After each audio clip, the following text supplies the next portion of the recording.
Welcome to The Lisa Show, where we take a good look at life.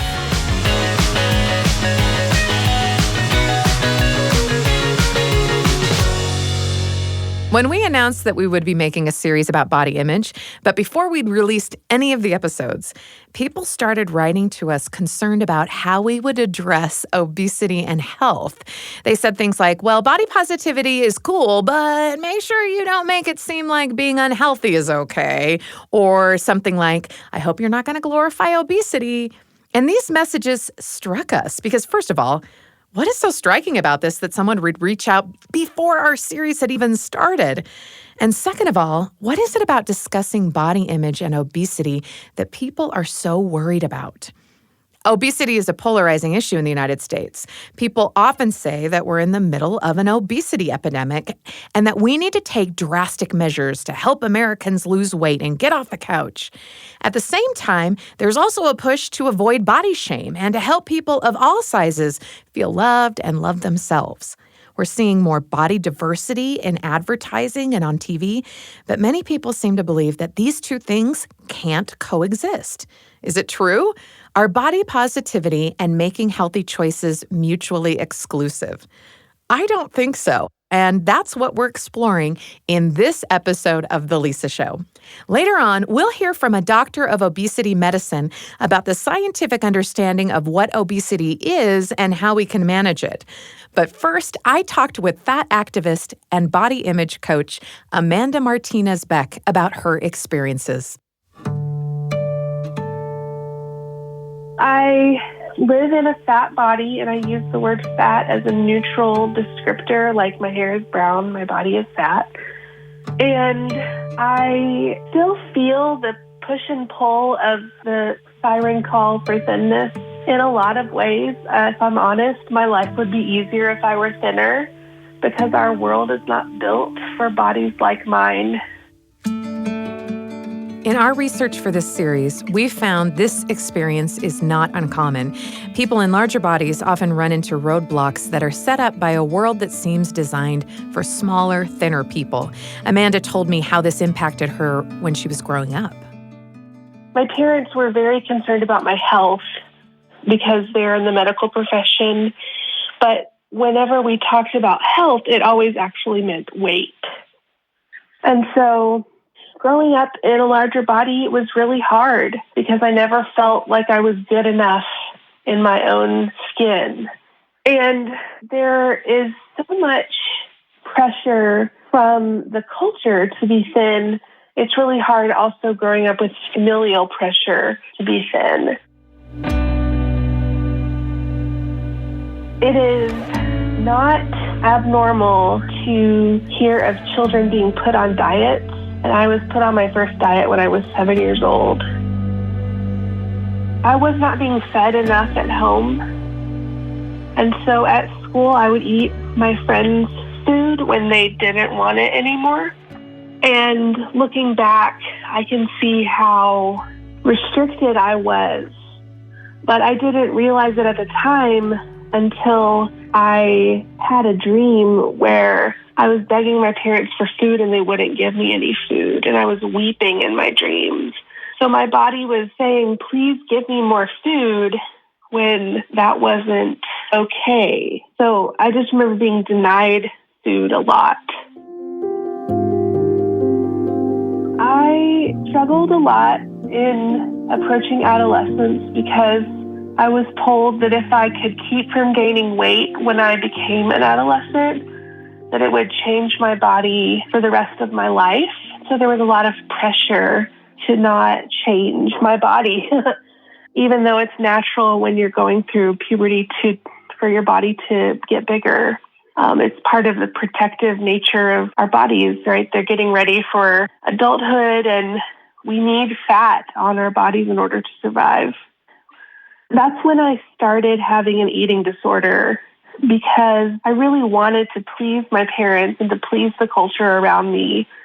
And so I stopped eating like all sorts of one category of food, which is disordered eating. And I focused on just eating what were termed as healthy foods. And I got a lot of praise for the way that my body changed, even from teachers at school. And it just made me double down into that eating disorder behavior. So when I started college, that was already firmly embedded into who I was. I have to eat in a certain way to be pleasing to other people. And that's just not a way to live in fullness. It's heartbreaking to hear about how Amanda struggled as a child. But it's not that rare of an experience. From 2017 to 2020, almost 20% of kids in the U.S. struggled with obesity, and the number is even higher for adults. So what's going on here? Why is it a non-issue for some kids, while someone like Amanda had to experience such struggle at such a young age? I asked Dr. Katherine Saunders for her thoughts.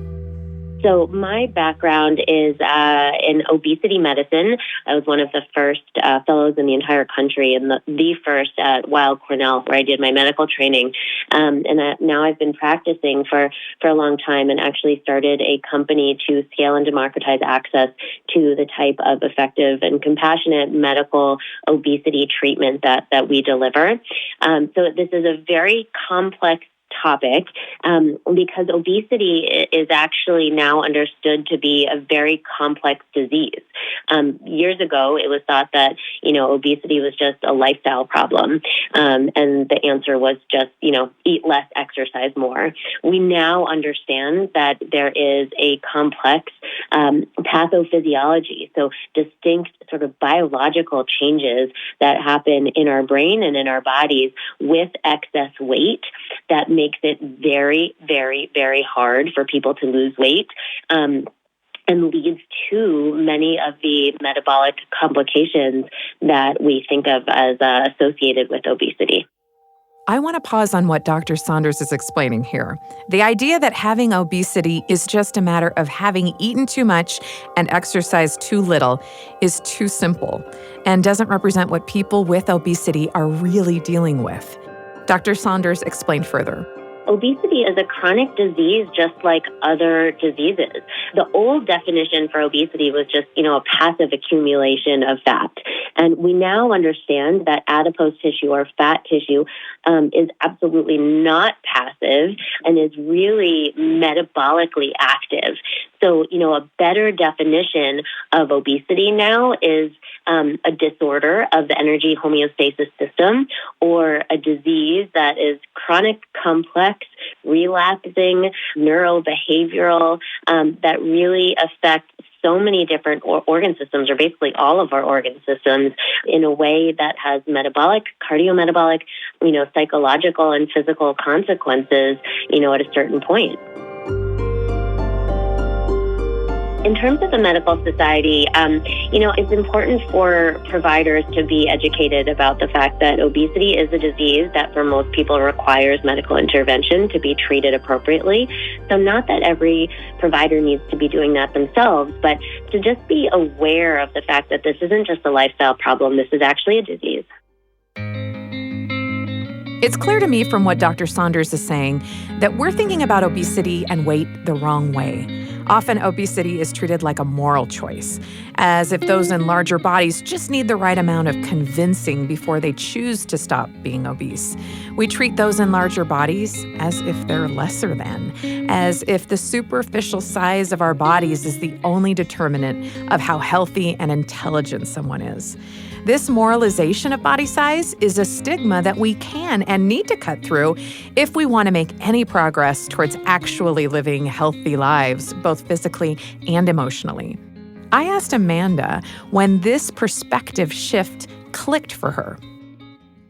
Well, in high school, I had always been told that if I didn't look a certain way, I wasn't going to get a boyfriend.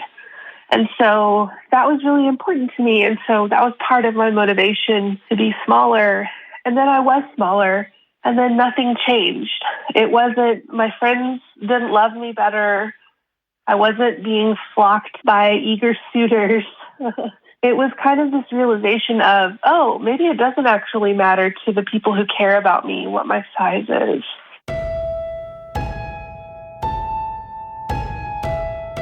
So that was the beginning of the realization.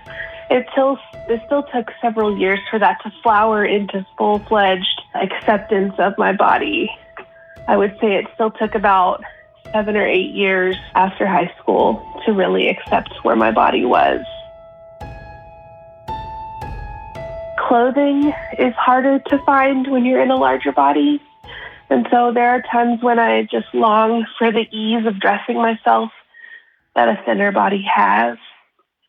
But when I realize that I'm thinking that way, I have to tell myself it's not wrong to want clothes that fit. And there's such a huge market for people in larger bodies. And what's keeping companies from making clothes isn't capitalism, it's fear of fatness.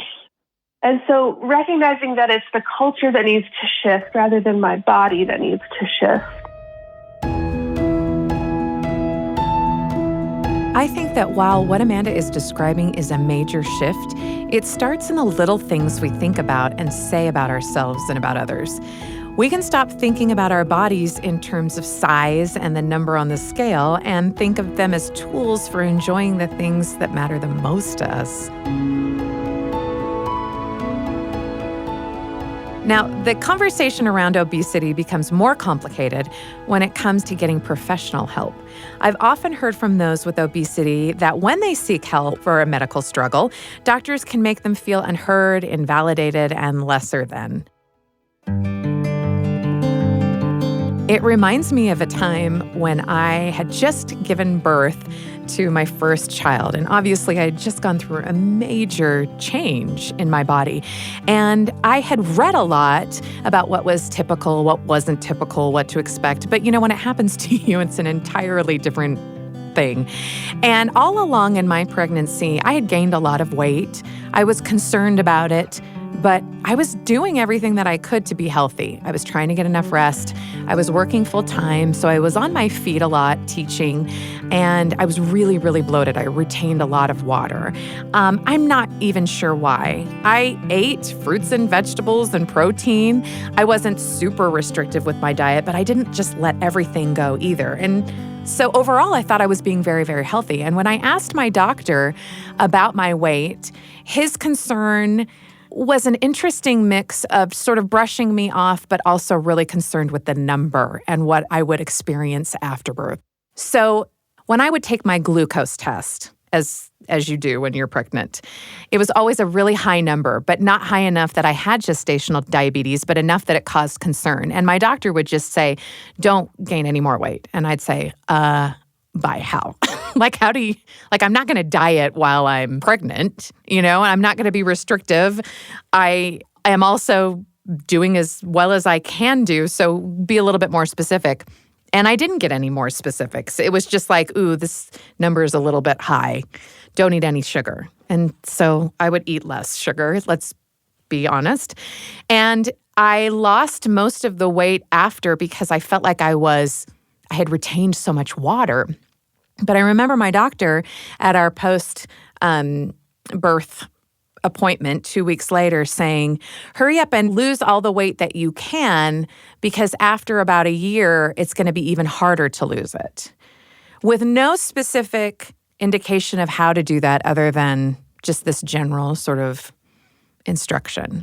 And there was also no consideration for the changes in my body, what would change, and it was always with the umbrella, so that you can get back to where you were. And I look back on that now, several years later, a couple decades later, and think not only was that not helpful, but it just further put into my mind from a medical professional, you need to get back to what your body was. Instead of saying, your body has now changed, that's okay, and here are ways to be healthy.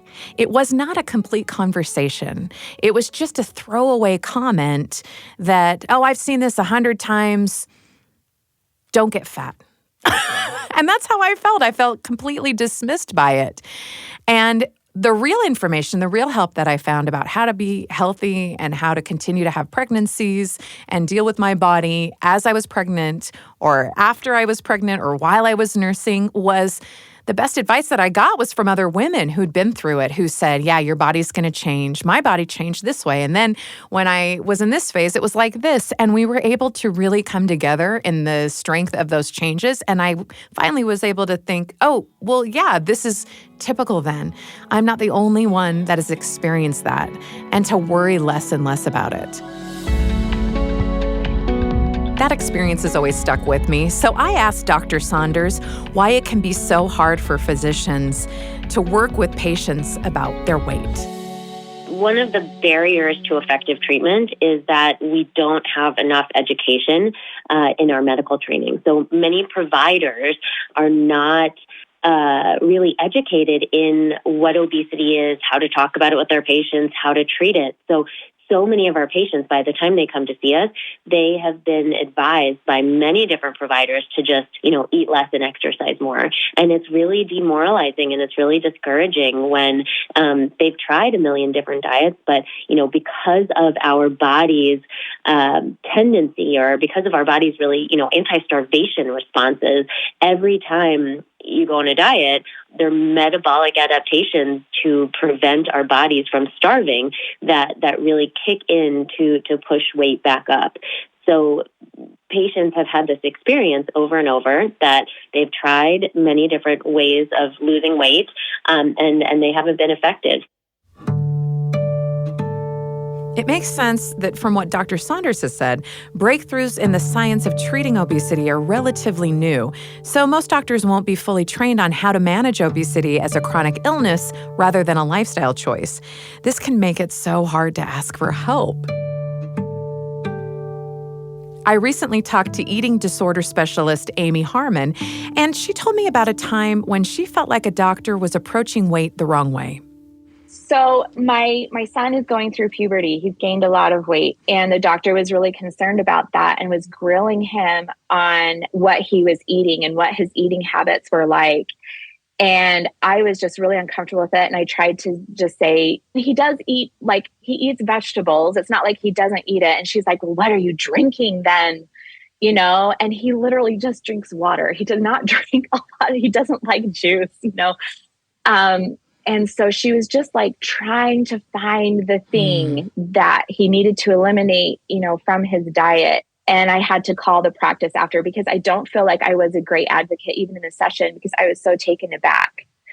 And so I called later, and talked to them about, my concerns, especially being an eating disorder professional, because I have had clients come to my office and saying, well, the doctor said that I was gaining too much weight. And I'm like, yeah, girls gain, 40 to 60 pounds in like 5 years, when in their teen years or early teen years. So I'm very sensitive to the messages that our healthcare providers are sending. And it's not because they have bad intentions. Everything I think is well-intended. I'll have clients come to me too who will say, well, my doctor said I need to lose weight because now I'm at higher risk for blah, blah, blah, blah, blah, blah, blah. And I'm like, first of all, your doctor is concerned about your physical health. That is one piece of you. There's so many other pieces of you besides your physical health. And let's say you get type 2 diabetes. Can you still live your life with type 2 diabetes? I mean, I know lots of people who live to old age, past old age, with type 2 diabetes, right? So I'm not saying like, go ahead, be as unhealthy as possible. Yeah, it doesn't matter. But I am saying, let's balance your goals. While some doctors will do the best they can to take care of our physical bodies, they aren't always qualified to address our entire health, our mental, emotional, spiritual, and physical health. And there's so much of our health that is out of our control. We can't decide what genes we're born with, or how fast our metabolism works, or if we're predisposed to anxiety or depression or cancer or 1,000 other things that can happen to us. So if we convince ourselves that every part of our health is our fault, we have no choice but to feel guilt and shame when we inevitably aren't perfect at some point in our lives. We can remove shame from our lives even when we're imperfect, especially when we're imperfect. I also asked Amanda about how she finds that balance that Amy just talked about. Here's what she had to say. Health is a temporary condition. All of our bodies are going to have health issues. And so it can be good to pursue health-affirming activities, but we're not ever in total control of what our health looks like. Instead of looking at weight as the primary indicator of health, which isn't a very accurate one because you can't tell somebody's health by their size, it encourages you to look at numbers like cholesterol, blood pressure, blood sugar, things that have a measurable effect on health in a way that weight does not. And so it's not that everyone is all healthy, but for example, if I had high blood pressure, instead of the doctor saying you need to lose 10 pounds, I work with my doctor to say, how can we decrease these blood pressure numbers? And because weight is not a behavior, but addressing my blood pressure is something that I can change with behavior.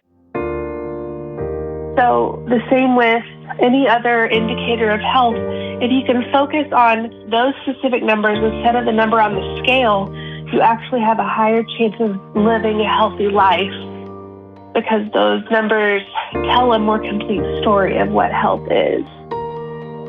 Amanda's explanation helps me understand my own health, but also I can see that we can improve the way we see each other too.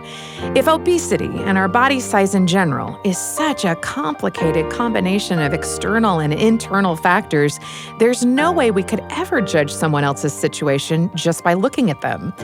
And if we're not their doctor or their elected official in charge of public health policy, why does it matter to us what their situation is anyway? I think we can afford to give each other a lot more grace and love and care a little less about what size of a body we're living in. Dr. Saunders told me how, as a healthcare professional, she thinks we can do better. Most or really all of our patients in some way or another have encountered weight bias, weight stigma, and discrimination. And so, I think the best way to fight that, again, is really education and advocacy so that everybody in the general population just has a better understanding that this isn't just a lack of willpower. This isn't just what you're eating, how much you're exercising situation here. This is really, a complex disease that needs to be treated like a disease.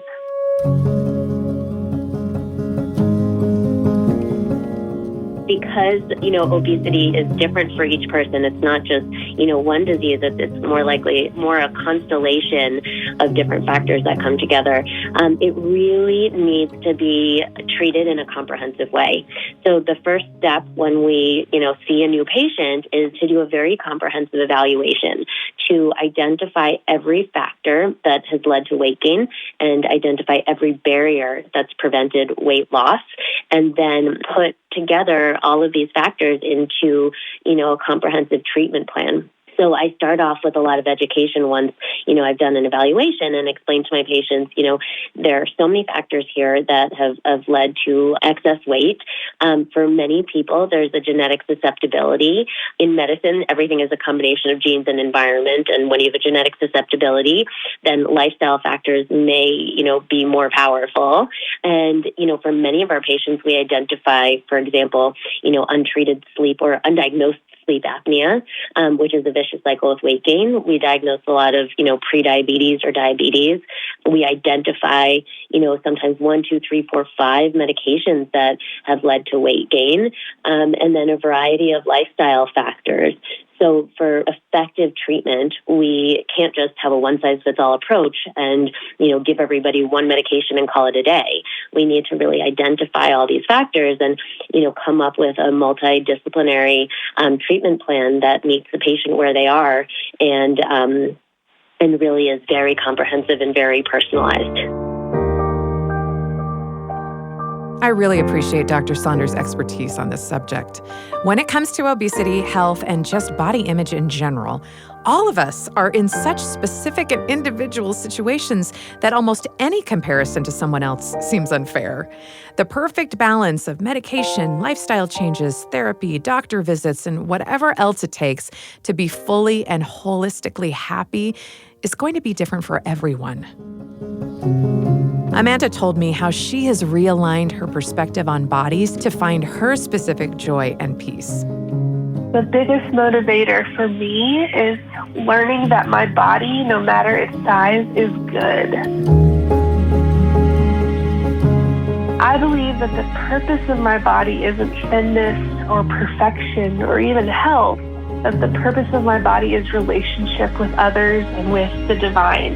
And any body, no matter its health or wellness, can have relationship with others. So redefining that view of my body enabled me to see that I can have meaningful relationships and do meaningful things in my life in my fat body as it is. And other people can do that as well. I, as a person of faith, believe that there is no body that's too far from God's love, whether physically or spiritually. And so really seeing that relationship factor defines the goodness of my body. I wanted to be able to share that with other people because so often we think that the purpose of our body is thinness. And there's nothing that a thin person can do that I can't also do in life-changing terms. Like a thin person can comfort their weeping friend as well as I can comfort my weeping friend. Yeah, there are limitations to bodies, but that's just a part of being human. And there are people who can do physical labor in ways that I am not able to do that. And I am happy for them and proud of them to serve their neighbors that way. But that's not the only way to be of service to the people around me. I think something that Amanda didn't say specifically, but that I understood in our conversation, is that there is no need for shame anywhere in this process. We can love and support each other and ourselves without ever having to introduce the cycle of shame that so often drives us to be smaller and smaller. Amanda told me that even as a body image coach, she has her bad days where having a healthy body image isn't so easy. I asked her what she does when she realizes she's having a hard time. I, first of all, let myself feel what I'm feeling because just shutting down emotions is not helpful. So I identify what maybe has caused that bad body image. Maybe I was looking at old pictures and missing that body that I used to have. Maybe I am struggling with fitting into clothes. Maybe I'm just feeling bloated one day. So I try to identify what I'm feeling. And then I try to identify what promise I think being thinner will give me. Am I believing that being thinner will make my life more worthy? Am I believing that being thinner will give me more energy? Do I believe that being thinner will solve my acne? These things that thinness has promised to us. And then I can work through those issues of I can increase my energy levels by exercising. I can find clothes that fit me if I search a little harder. I can address these things as they pop up and really get down to the root of the issue rather than just letting it be papered over by, I just wish I was smaller.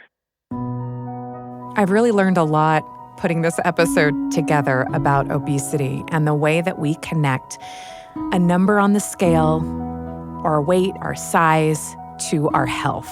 And I think that in our quest to be healthy and to take care of our bodies, that we often have an unhealthy view of other people, and it makes it so much easier to judge other people and judge ourselves based on an indicator, the size of their body, that doesn't necessarily have a lot to do with their health. Obesity is a much more complicated disease than I think we previously thought. I have learned that. And I have also learned that I've had certain biases about it in my own life and also for others that have not been healthy or helpful. And I think by honestly taking a look at our health, we can have better conversations with our healthcare provider, with our families, with our kids, with our friends, and encouraging each other to have that kind of fullness, that wholeness of life, of all things considered, and not just saying, oh, just eat less, exercise more. It's not that simple. And really being able to have more intelligent, well-informed conversations are going to help us be better neighbors, be better supports to each other, and to be kinder to ourselves. To conclude this episode, I want you to hear what advice Amanda gives to people who she helps as a body image coach.